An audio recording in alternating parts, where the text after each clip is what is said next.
Hello. Welcome. I have it recording. Okay, I'm all set.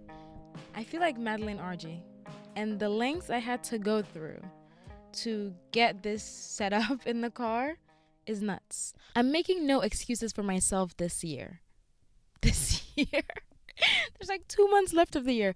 I'm making no excuses for myself for the rest of the year and for the next year. And normally when I give up so easily, like when it comes to inconveniences. If I had something planned and I'm inconvenienced in the slightest, like whole plan like cancel, cut the cameras, everything is shut off. And so today I had planned to record, my podcast, and I had the plan to like be in my room and like, do all the thing like I did in the other video. And I dedicated Thursdays as my podcast days to record, not to upload.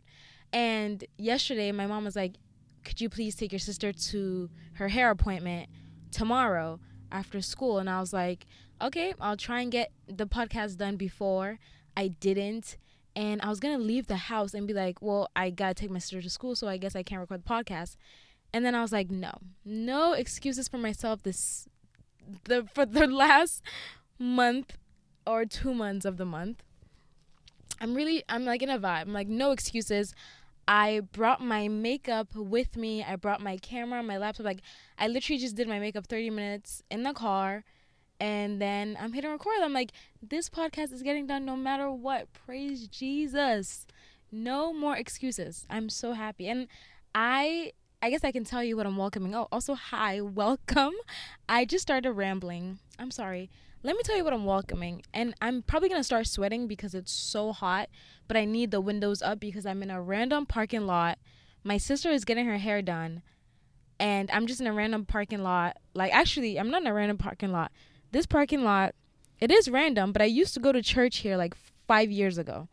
The building behind me, and I'm here and there's cars, so I'm like, I need the windows up, but I'm also sweating. I don't know what to do. Should I turn the car on for AC? I might. If it gets too hot, it already starting to feel like it's getting too hot, but if it gets too hot, I'll turn the car on for AC, and hopefully you can't hear with the mic.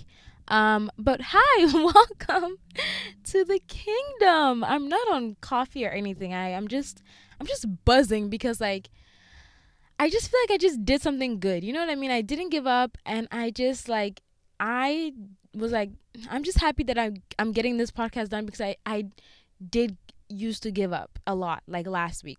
Like I was a quitter. And that's kind of what this podcast episode is about too.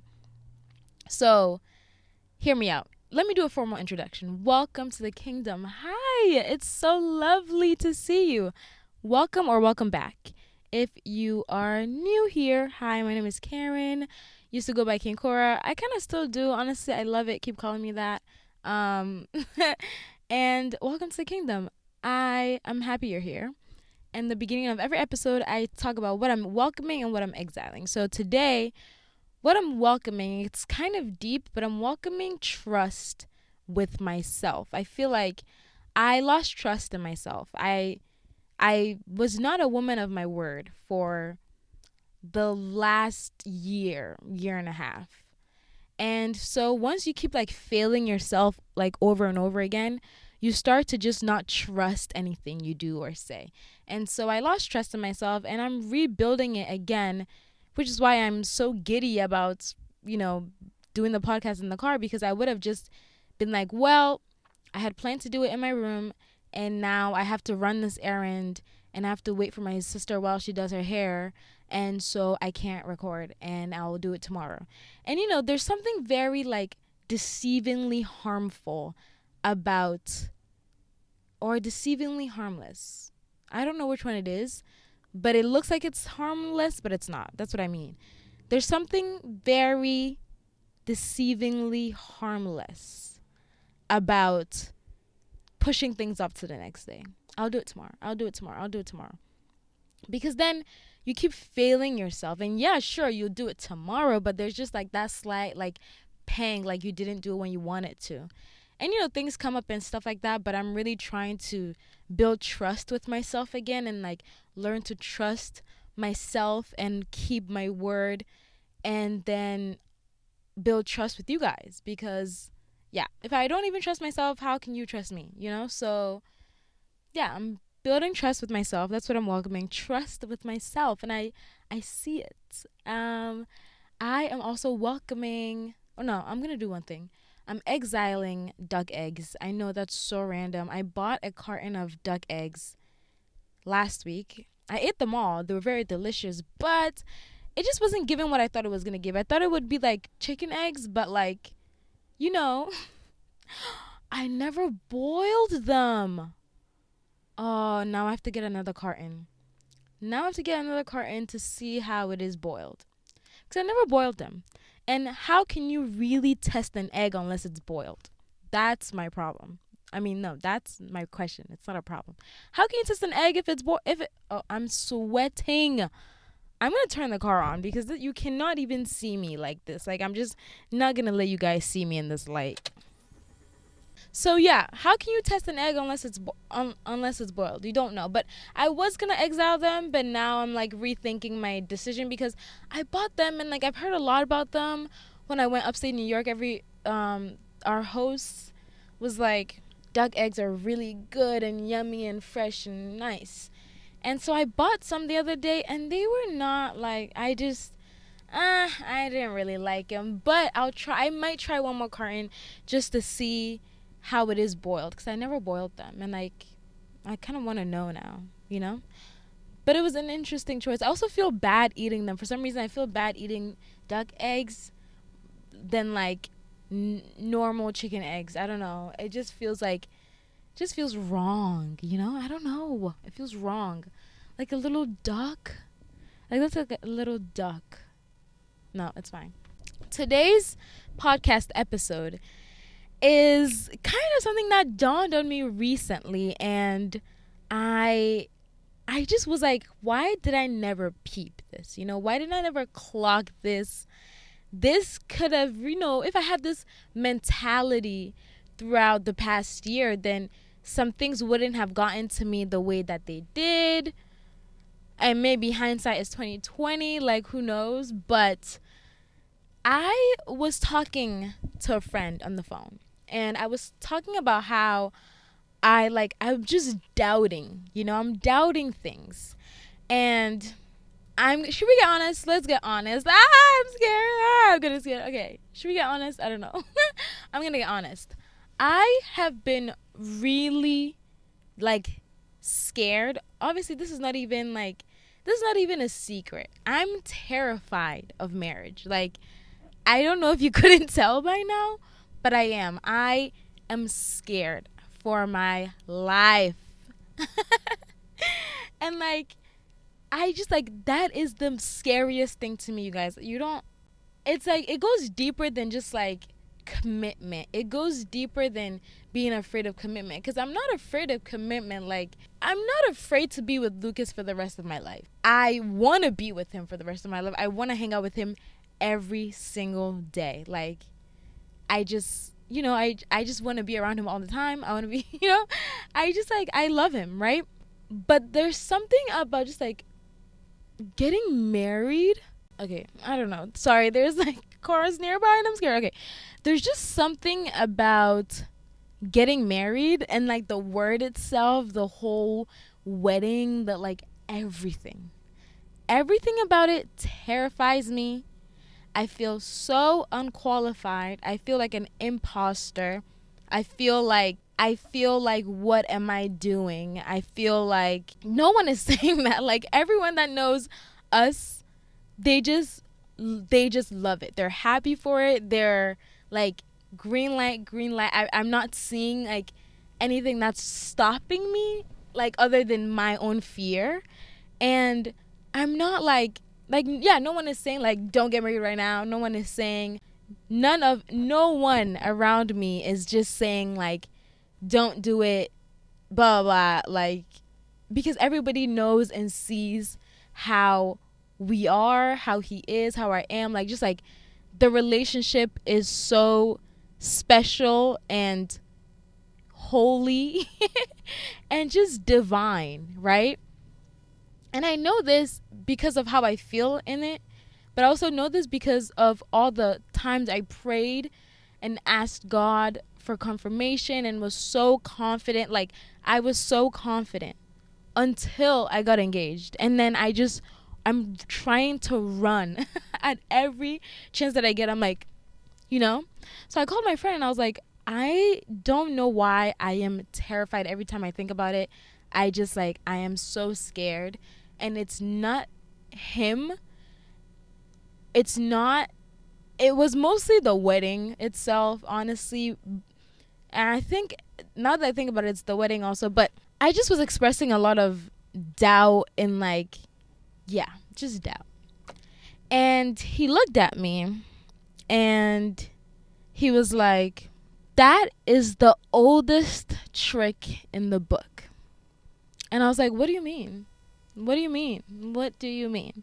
He's like, Karen, that is the oldest trick in the book. That is the oldest trick in the book. I'm like, what are you talking about? And he's like, literally, let's go to Genesis. Let's go to Genesis. The oldest trick in the book from the serpents. It is actually, you know when people say that's the oldest trick in the book? It is actually the oldest trick in the book because it literally is the first ever trick the devil played on us as humans, you know? And it is the question, did God really say that? Did God really say that? Because, Eve was just, and then she's like, oh, we can't eat this apple because God said if you eat it, God said we shouldn't eat it. And then the serpent goes, did God really say that? Did he actually say that? And then she starts to think, did God say that? Or am I tripping? That's just what he does best. I'm just going to put, that is what he does best. Like, making you doubt what God has said. Making you doubt what God has said.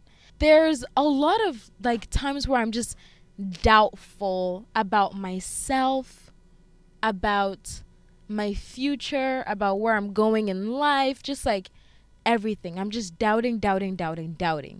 And I'm questioning. And there's so many times where God has clearly told me something, either through someone or through myself, through a vision, through a dream, through the Bible, or through generally just like a thought in my head. Like, God has told me so many things.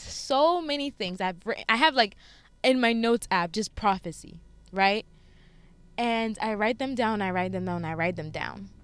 And when you catch yourself like somewhere that God has brought you and you are questioning why you're here, why you're there, like all these things, like you're just like, you don't really know what's going on. You start to question your self-worth, if you're qualified, if you can do it, if you're capable, if you are strong enough, if you are wise enough, smart enough. Like, every time that I question myself or I question the plans or what God has said about me, I am literally listening to the devil say, did God really say that?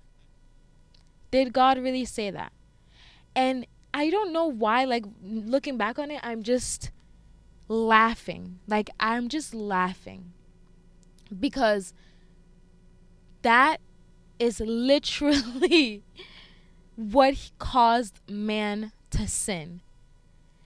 Is the devil wants you to question what God has said.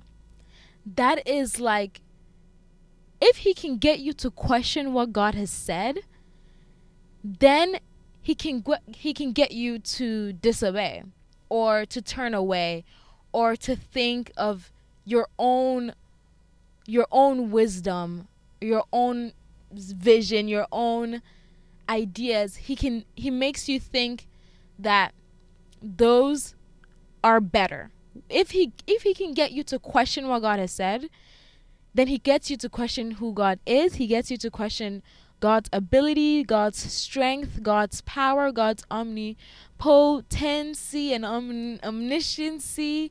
He gets you to question everything. And it's the same way with like any other temptation. Like, if God says not to do something in the Bible, like, but did God really say that though? Like, did God really say that? Show me where he said that. And it's just a pattern that I found myself like falling into, where I have clearly seen and heard and understood who God is, who I am, who he's made me to be. And then I lie in bed and I say the worst things to myself. Like, I say the worst things to myself. And it's literally because I am questioning if God actually said those things about me. There's this prophecy that was said to me that I just hold so strong, because it was such a supernatural moment. It was such a supernatural moment. And like, everyone in the room was just so shook. Like, it was insane. That was the first time where I actually got a prophecy that I was like, wow, like that was God speaking. I knew clear and square. And then I go back home, and then a week later I forget at the prophecy. I just start to question everything. I start to question if I can do it, if I'm enough, if I'm capable, how is it going to work? Where is it going to come from? What's it going to look like? What's the plan? But really, the main question and what I'm really struggling with is believing that God actually said that. If someone prophesied to you and said, you will, I don't know, what's a prophecy that I can say? God says you will be healed. You will be healed from something. And day in and day out, you're not seeing any changes. You're not seeing anything. But God said you'd be healed though. But you're not seeing it. It's not happening in your peripheral. It doesn't look like it'll happen for you in the timeline that you're looking at. The doctors are saying, XYZ. Like, everything around you is making you think that you won't get healed. Then you start to question, did God actually say that? Did God actually say that? And once you start doubting God's voice, like, that's the scariest thing we can do. I'm realizing as a person, like, the most dangerous thing I can do is question if God actually said something when I know that he has. Because once I question it, I let fear creep in. I let doubt creep in. I let like negativity creep in. I let the devil win. I let him win. I let him win at his biggest game. He's a champion at this. I let him win at his game of making you question if God said something. It kind of like shook me when I thought about this. I thought about me in bed thinking the worst of myself, forsaking everything that I feel like God has said about me, and completely doubting everything. If I don't believe what God has said, then who can I believe? Because if I can't believe what God has said and I cannot take his word for it, then whose word can I take? You know what I mean? Like, that's God. That's God we're talking about. And if I can let the devil make me not trust his word, make me not take his word as final and as concrete, then everything is shaky. Like, everything is shaky, because if I can't trust God's word, who can I trust? Certainly not the devil, but he's making me not trust God's word. So then what? I don't trust anything and I don't have faith in anything. And the only way to please God is faith. Oh my gosh, wait, it's actually hitting me. Oh my goodness. The Bible, oh my goodness. Sorry. I just had the craziest revelation. The Bible literally says only way to please God is through faith. Actually, did the Bible say that? Did God actually say that? I'm just kidding. Let me check. I want to be correct, okay? I want to be correct. Oh, yes. Hebrews 11:6. But without faith, it is impossible to please God. Without faith, it is impossible to please God. And since the devil is literally, his agenda is to pull you away from God, what does he do?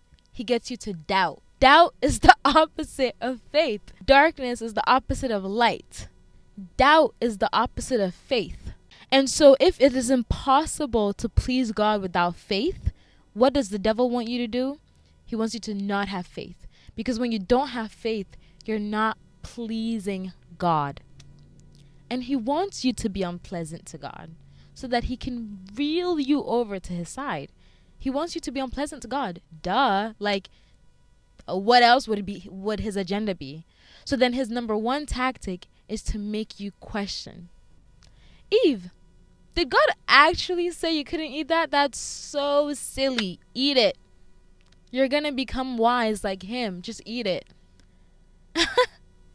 Did God actually say that you could, get that job? Did God actually say, you can't? You're unqualified?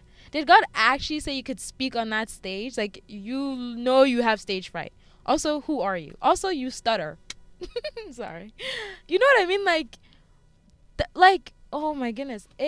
Now I'm pissed. Now I'm actually upset because now I feel like I really know who the devil is. Now I feel like I actually understand what he's trying to do. And you know what? You know what he did? He started to make me doubt. He made me doubt and doubt and doubt and doubt everything that God has said. Did God actually say that? Did God actually say that? Did God actually say that you should get married? I don't think he did. Did God actually say that? Did God actually, And then I'm like, wait, yeah, maybe he didn't say that. Maybe I am just completely unqualified and not supposed to do that and not supposed to do this. And then you know what happens? You stop walking in your purpose because you've doubted that is actually your purpose, And then once you stop walking in your purpose, you start feeling purposeless. What happens when you feel purposeless? You feel like you shouldn't be here. And then you feel like you don't belong on this earth. And then you start to get depressed and suicidal and like maybe anxious and all these things because your purpose or what you felt like God's purpose for you has been snatched away from you. And now you're just walking around like hopeless, faithless, feeling purposeless, all these things because he has made you question everything. Do not give him that power. Do not give the devil that power over you. Don't let him win. Whenever he tries to plant a seed of doubt in your mind, just be like, psh, that is the oldest trick in the book. You literally thought you had me, didn't you? You thought you had me. You thought you you thought you had me. That's actually crazy. You did have me. You did have me. You had me in the first half. I'm not gonna lie. But I caught on to ya. Don't let him make you question what God has said about you. Don't let him make you question who God is. Because sometimes it's not even about purpose and what you're doing. Sometimes it's just like making you question who God is. Really, like, oh, God said he'll provide for you. Did he really say that? Because it doesn't look like he's providing right now. So, you better get to it. Come on. No. Don't let him do that. And I let him do that to me for a while. I let him win. I was like, fine, yeah. I don't think God said that. And I was just like in darkness for so long because the light was taken away from me. I started to doubt. I started to question. And doubt leads to unbelief. Yeah, I've been just like having a lot of doubt with a lot of things going on in my life. I haven't believed anything. Like I've really had lost faith for a while. And it's fine. Like we question Eve all the time. And we feel like we'd have so many different ways around it. Like we'd have done better, Oh, Eve this, Eve that. I wouldn't have listened to the devil, but we listen to the devil every day. The devil asks us, did God really say that about you? And then you start to doubt. You start to question, did God really say that? Did God really say that? Did God really say that? And then boom, just like that, your faith is gone. Your belief is gone. And since we're literally made on earth for a specific purpose, that purpose can only be fulfilled when you have faith in God. And once that faith is stripped away from you, you're walking around purposeless. You're walking around feeling purposeless and feeling hopeless and feeling like nothing and feeling the weight of the world.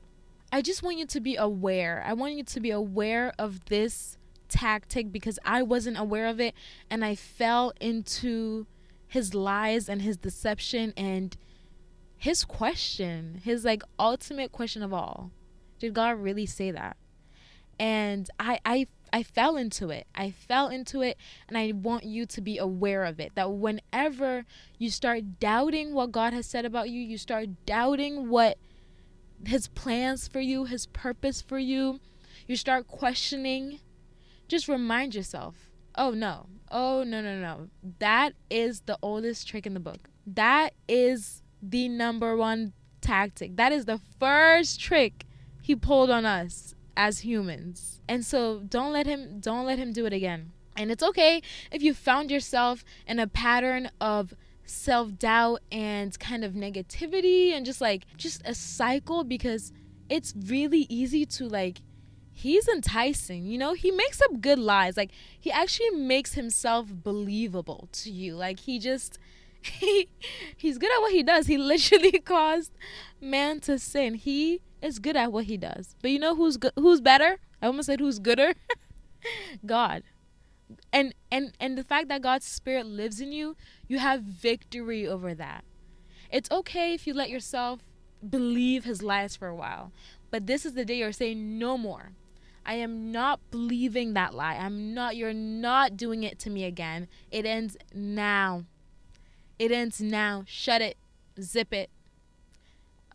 Do you believe that God actually said that you could do that? That's actually hilarious. Nope. Zip it. Zip it. Zip it, zip it, zip it, zip it, zip it, zip it. It's what he does. It's literally he's just like a pest. It's what he does. So shut him up today. Let it be the end. Just no, I'm done. And I'm fed up. I am at my wit's end because I'm done. I'm just done. I'm so tired of him. Oh, it's like an annoying ex that just won't go away. And you're like, I'm done with you. I gave my life to Christ. I'm with Jesus now. Leave me alone. He won't leave you alone. He won't leave you alone. He doesn't want you to be seeing Jesus. He's like, no, don't see him. Listen to me. Come back, baby. I miss you. No. That's the podcast for today. That's what I had to say. I just wanted to let you guys know to recognize it, recognize the seed of doubt, and just crush it. Do not let it grow. Do not let it grow into a tree and have you rotting under the shade of depression. No. Under the shade of low self-esteem and lack of confidence and despair and sorrow. No, crush it while it's a seed. Say, no, I am believing, I'm choosing to believe what God has said about me. And if you don't know what God has said about you, read the Bible. Look in the Bible. You don't have to have someone come up to you and prophesy a whole big thing. Maybe you're thinking, what has God said about me? What are God's plans for me? You don't have to have a specific play-by-play thing in the book. That's Jeremiah 29:11. For the plans I have for you are good, plans to prosper you, not of evil, not to harm you, to give you hope in a future. Just that right there. You don't need someone saying, oh, you're going to have 2 cars and 10 trees, cows, cattle. No. His plans for you are simple. They're written in the book. Get to know it. Spend time with it. Get accustomed to God's word. Then you know what his voice is. And so when the devil comes to you and he tries to make you question that you actually heard God's voice correctly, you can say yes. Yes, I heard his voice correctly. because he's with me all the time. I actually never leave his sight. He's actually speaking to me right now as you speak, and that's how I know it's you speaking, because he don't sound like that. And yeah, I hope this was helpful. I hope you enjoyed this.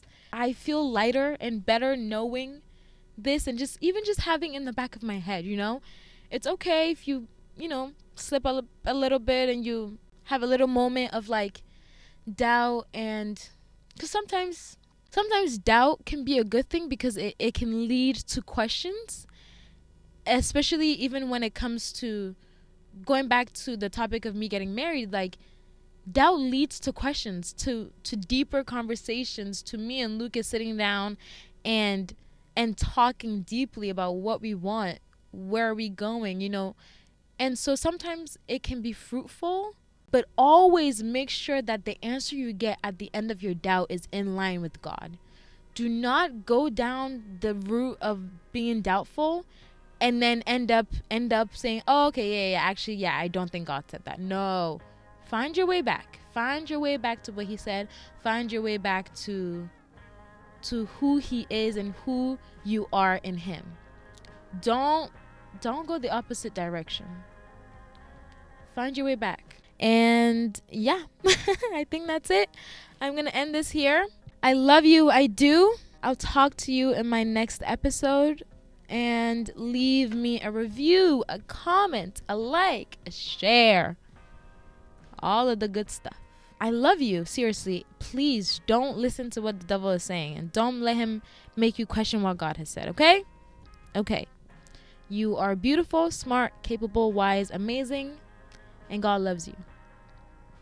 And I love you. All right. I'll talk to you later. Bye-bye.